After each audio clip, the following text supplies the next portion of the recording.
So, good morning everyone. We are the Group 7 and today we will be tackling about the cost, economies, and diseconomies of scale. So, first we will tackle about the cost. So, what is a cost? So, a cost refers to the amount of expenditures incurred in acquiring some things. Example, you wanted to buy a rice cooker. So, in order to buy that certain item, you need money. So, the money you will be given up is called the cost. So, the expenditures incurred in produce an output or provide services, thus the cost incurred in connection with raw materials, labor, and heads constitute the overall cost of production. Output is an important factor which influences the cost. Good morning everyone, my name is Benjamin A. Gonzalez and I will be reporting the economies of scale. Economies of scale means that as a business grows bigger and nag-produce some damo, the cost per product becomes cheaper. In short, the bigger the business, the lower the cost per item. For example, ang small bakery nag-make sang 100 ka tinapay a day. If magbakal sila small packs sang flour or harina, it's expensive. Pero if mag-expand sila and mag-start produce sa 1,000 ka tinapay per day, they can buy flour in bulk at a lower price. Kaya if magbakal sila sang bulk, may discount. So that is economy of scale. Naga-produce ka damo, pero ang spending mo naga-less. So how can a business increase its sales? First, buying new machine to make more product and faster. Second, building a bigger factory or shop. Third, merging with or buying another company. There are two types of economies of scale. First is internal economies of scale. By the word itself, internal, factors that happening inside of the organization. So we have 6 kinds of internal economies of scale.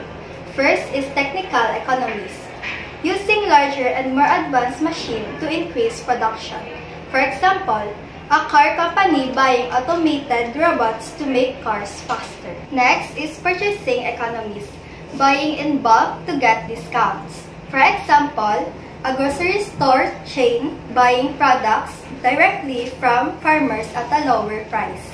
Managerial economies, hiring expert managers or specialists. For example, a company hiring a professional accountant to manage finances more efficiently. Next is financial economies. Big companies can borrow money with lower interest rates because banks trust them more. Next is marketing economies. Bigger firms can spend more on advertising and reach more customers at a lower price cost per ad. Last is bearing economies. Large firms can handle losses better by having different products. For example, if Coca-Cola loses profit in soda, it still earns from bottled water or juice. The second type of economies of scale is external economies of scale. This happened outside the company benefiting the whole industry. So we have 4 kinds of external economies. First, economies of localization. When many similar businesses are in one area, they share skilled workers and transport systems. Second is economies by product. Large industries use waste materials to create a new product. Third is economies of information or market intelligence. When one company shares useful market data or research that others can also use. Last is economies of vertical disintegration. When smaller companies provide service or parts to big firms. So now let's proceed to the diseconomies of scale.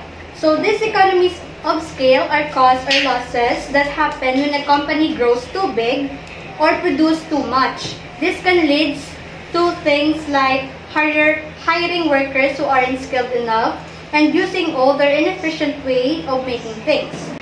So this issue make the company less inefficient and increase costs, which can hurt its performance. It is like a small bakery that grows too fast and start making mistakes, like burning bread or running out of ingredients. They are not efficient anymore and cost goes up. Now, let's proceed to the 2 types of diseconomies of scale. We have external and internal. So now let's proceed to the internal diseconomies of scale. Internal diseconomies of scale are the downside of a firm growing too big. When this happens, the firm can become less efficient, leading to decreased output, higher long-term average costs. This can lead to various factors like management becoming too complex, communication breakdowns, and inefficient use of resources. Think about a company getting too big to handle, making it harder to manage and most costly to run. Now let's tackle about the kinds of internal diseconomies of scale. We have two. We have the managerial efficiency and labor efficiency. Managerial efficiency is a key factor of internal diseconomies of scale. As a firm grows, its structure becomes more complex with more layers of management. This can lead to communication breakdowns, lower decision-making, decreased productivity, and increased average cost. Labor inefficiency. So, with larger firms, it is harder to satisfy and motivate workers. This means they do not give their best, and again, the firm's gross average output falls and average cost increases. Good day everyone, my name is Temi Dissertilios, and next I'll be discussing about the external diseconomies of scale. So external diseconomies of scale, it happens outside the company but affected the whole industry. So we have the two kinds of external diseconomies of scale.